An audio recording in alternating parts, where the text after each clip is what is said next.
तहरीक इंसाफ के अहम रहनुमाओं की एक मुलाकात हुई है मौलाना फजलुर रहमान साहब से, और इसमें तहरीक इंसाफ से असद कैसर साहब, अली मोहम्मद खान साहब, बैरिस्टर सैफ और जुनैद अकबर साहब ने ये 2018 के बाद पहली बार हुआ कि मौलाना फजलुर रहमान साहब से मुलाकात की है।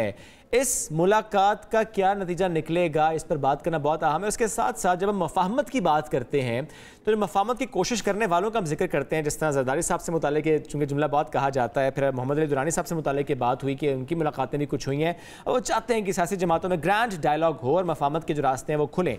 तो क्या वाकई मफाहमत हो जाएगी और इंतखाबात से पहले किसी का भी कोई शिकवा है, गिला है, वो दूर हो जाएगा, लेवल प्लेइंग फील्ड मिल जाएगी या नहीं? इस पर बात कर लेते हैं।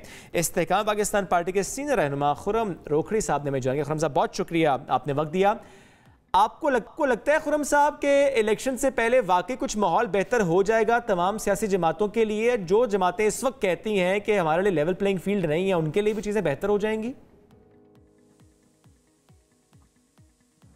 जमाने का जी ये जो है ना गर्दिश अयाम, जब इंसान इक़्तिदार में होता है या मकाम पे होता है तो उस वक्त वो समझता है कि मैं पहाड़ों को छू लूंगा और जमीन को फाड़ दूंगा, और फिर जब वक्त की चक्की उसे पीसती है तो उसके बाद उसको आजिज़ी की तरफ वो चलता है। ये इंसान का एक मिजाज में ये चीज़ शामिल है।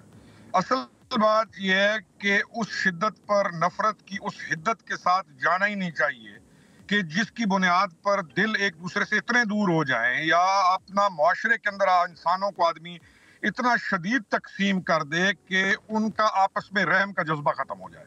और ये हम विटनेस कर चुके हैं और ये काम हमें नहीं करना चाहिए। मैं कई दफा एक अल्लाह ताला के कुरान की एक आयत बयान करता था कि अल्लाह ने नाम बिगाड़ने से मना किया। आप किसी का भी नाम बिगाड़ेंगे, अल्लाह ताला ने मना किया। आज हम देखते हैं कि वही लोग या वही चेहरे जिन्होंने एक किरदार कुशी की इंतहा की, आज वो एक दूसरे को मिल रहे हैं। असल चीज है कि उन कारकुनों को जो उस वक्त इनके कहने के ऊपर नफरतों के बीज बोकर दूसरों को लान तान कर रहे थे, उस जनरल पब्लिक ऑफ पाकिस्तान के लिए ये मैसेज है कि वो अपना रास्ता दुरुस्त रखा करें, ना ऐसे काम किया करें, क्योंकि कल बड़े लोग एक दूसरे के साथ मिल बैठते हैं और वो जो जो जो फसलें उगाई जाती हैं उनको छोड़ दिया जाता है और फिर एक नया बयानिया सामने आ जाता है। तो इसको मैं तो ये समझता हूँ कि हमारे तमाम लोगों के लिए एक मैसेज है कि वो कभी भी इन बुरी चीजों के साथ ही ना बने।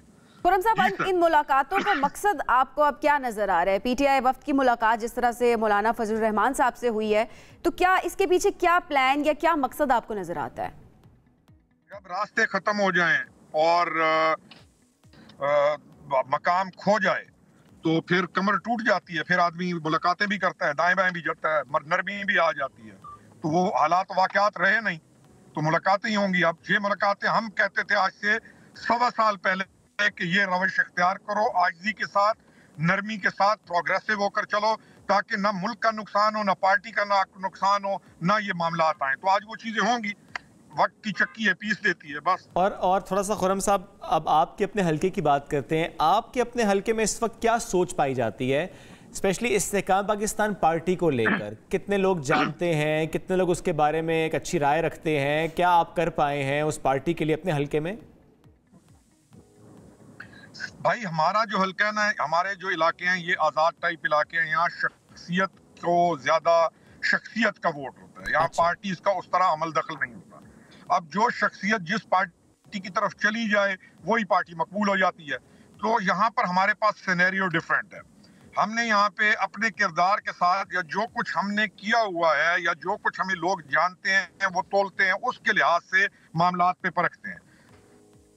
तो यानी इलेक्टेबल्स की सियासत है जो है वो मामलात गड़बड़ हुए जी, इलेक्टेबल्स की भी नहीं।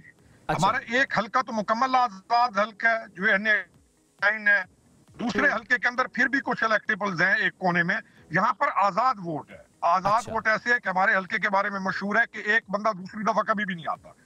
तो इंसान को यहाँ पर अपने किरदार के साथ और मजबूती के साथ चलेगा, एक्सेप्टेबल होगा लोगों को। अगर वो उनके साथ नहीं चलेगा तो लोग उसको रिजेक्ट कर देते हैं। आप देखें, मौलाना अब्दुल खान न्याजी इस हल्के से जीतते थे, मकबूल खान जीतते थे, फिर इमरान खान आए, इमरान खान का हल्का दूसरा था, यहाँ आए, इमरान खान को इस हल्के ने पजीराई दी। तो मुख्तलिफ है, इस हल्के के अंदर वो रविश नहीं है। मियांवाली हो गया, लकी मरवत हो गया, बन्नू, ये एक कल्चर है, इसके अंदर आपको एक तरह का मिजाज मिलेगा जी। अब इलेक्शंस का माहौल भी खुर्रम साहब बनता हुआ नजर आ रहा है कि इलेक्शंस हो जाएंगे जल्द से जल्द, लेट्स सी कब तारीख मिलती है। लेकिन क्या आपको भी operation 4th time prime minister नजर आ रहा है इस वक्त? दोबारा पूछिएगा, प्राइम मिनिस्टर का क्या पूछा आपने? Project 4th time prime minister, जो नवाज शरीफ साहब पर एक इल्जाम आयद हो रहा है जमातों की तरफ से। मैं ये कहता हूँ सर, मैं ये कहता हूँ कि ये ख्वाहिश क्यों हो कि मैं ही हूँ और मैं ही हूँ और मेरे अलावा और कोई है नहीं।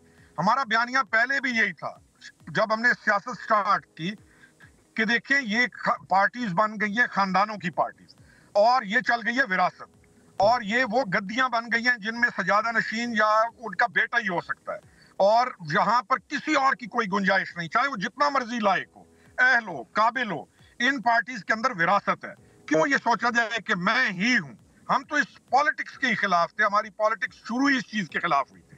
तो हम कभी भी नहीं इस चीज की पजेराई करते कि आप क्यों सोचें कि मेरे अलावा तो पाकिस्तान में और कोई है नहीं, मैं आऊंगा तो पाकिस्तान बचेगा। ये खानदान, एक खानदान, तीसरा खानदान, हर तरफ खानदानों की रियासत, उन्हीं की सियासत और उन्हीं की विरासत। तो हम तो इसके कायल नहीं है सर। ठीक है खुर्रम रोकरी साहब, बहुत शुक्रिया साथ मौजूद थे, हमसे गुफ्तगू करते